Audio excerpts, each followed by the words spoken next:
हेडलाईन्सचे प्रायोजक आहे NBC bearings, लांब पळण्यासाठी। काँग्रेसची राज्यातील चौथी यादी जाहीर। जालना लोकसभेतून डॉक्टर कल्याण काळेंना उमेदवारी। कल्याण काळेंची भाजपच्या रावसाहेब दानवेंशी लढत होणार। काँग्रेसकडून धुळ्यातून डॉक्टर शोभा बच्छाव यांना उमेदवारी जाहीर। शोभा बच्छाव यांची भाजपच्या सुभाष भामरेंशी लढत होणार। धैर्यशील मोहिते आज शरद पवार गटामध्ये प्रवेश करणार। सूत्रांची माहिती, शरद पवारांच्या उपस्थितीमध्ये पक्षप्रवेश होण्याची शक्यता। जागा वाटप जाहीर झाल्यानंतरही महाविकास आघाडीमध्ये 2 जागांवर तिढा कायम। उत्तर मुंबईची जागा ठाकरे गटाकडे घ्या। मातोश्रीवरच्या बैठकीमध्ये विनोद घोसाळकरांची ठाकरेंकडे मागणी। मुख्यमंत्री एकनाथ शिंदे आज पुणे दौऱ्यावर। पुण्यामधील बालगंधर्व नाट्यगृहात मुख्यमंत्र्यांच्या उपस्थितीमध्ये महायुतीचा मेळावा। नांदेडच्या नरसीमध्ये आज केंद्रीय गृहमंत्री अमित शहांची सभा। महायुतीचे उमेदवार प्रताप पाटील चिखलीकर यांच्या प्रचारार्थ शहा सभा घेणार।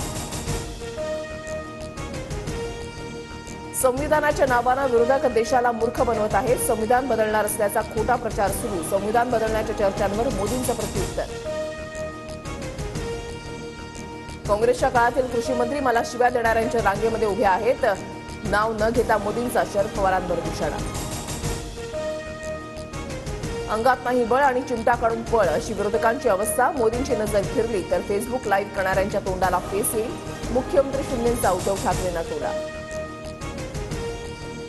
मनसेचा महायुतीमधला प्रवेश धनुष्यबाण चिन्हामुळे फिसकटला। मनसेनं धनुष्यबाणावर लढावं यासाठी मुख्यमंत्री शिंदे आग्रही होते, तर राज ठाकरे इंजिन चिन्हावरच लढणार यावर ठाम होते। सूत्रांची माहिती, मनसेला शिवसेनेच्या जागांवर धनुष्यबाण चिन्हावर लढण्याचा प्रस्ताव देण्यात आला होता, मात्र राज ठाकरेंनी प्रस्ताव नाकारला। शिंदे गटाचे संजय शिरसाट यांच्याकडून स्पष्ट।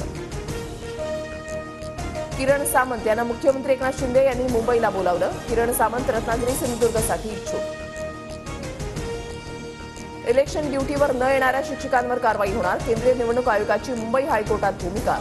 ट्रेनिंग कॅम्पवर न येणाऱ्यांनी कारवाईसाठी तयार राहावं, आयोगानं ठणकावलं। आयपीएलच्या 24व्या सामन्यात गुजरातचा राजस्थानवर 3 गडी राखून विजय। सलग 4 विजयानंतर राजस्थानचा पहिला पराभव। गुजरातचा कर्णधार शुभमन गिलची अर्धशतकी खेळी। आयपीएलमध्ये आज मुंबई विरुद्ध बंगळुरूची लढत। मुंबईतील वानखेडे स्टेडियमवर सामना रंगणार। बंगळुरूनं मागील सलग 3 सामने गमावले। हेडलाईन्सचे प्रायोजक आहे एनबीसी बेरिंग्स, लांब पळण्यासाठी।